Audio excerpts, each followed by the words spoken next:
Von Yokes here. The reason for parting and the reason for sectioning and subdividing is to have better control of the hair and how much you're taking off. So today we're going into 4 major divisions, and I like to place my hand at the bottom of where I plan for the comb to go and separate. That's front to back. So we're going to talk about 2 angles, and you have 90s and 45s, so this is going to be a 90. And then we're going to cut right through the middle of that. So I like to think of the head shape as a piece of pie, and we're sectioning the pie into 4 sections, and then we subdivide the pie. When you subdivide the pie, after you get your 4 sections, that's what this is right here. We got 1, this is section 2, and then we're going to do the same thing on the opposite side.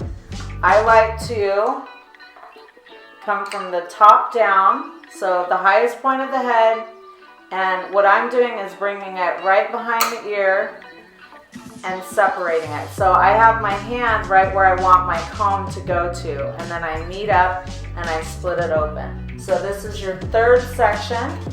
Doll heads have a tendency to be a little tough to part like a natural head of hair, but you do your best. And the reason for doing these 4 sections is so that you have more control. And the point is, I want you going through this first step of these videos to be focused only on 1 division at a time. So if you look at this, there's 4 major divisions. This is the pie, and we cut the pie into 4s.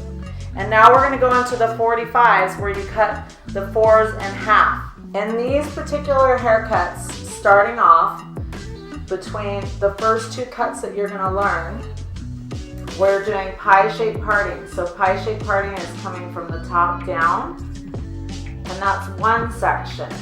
That's the first section that you build your foundation on. Then the next section, and that's what you do. The reason for subsectioning like this, and then here's your 3rd section, and here's your 4th section, and you want to get really good at your partings. And your 5th section. To me, the thinner the partings, especially when you're learning something new, the tidier the work. You will be able to see the first cut that you put in, which is your foundation, and you bring everything down to that, not into it or below it, right to it, so that you're making a paintbrush. If you get in the discipline of doing really, really clean work and also understanding the head shape, and when you're in your corners, you're going to be able to have an amazing haircut on each and every client, that when they walk into a room, they're going to have this haircut that's going to be your walking, talking advertisement.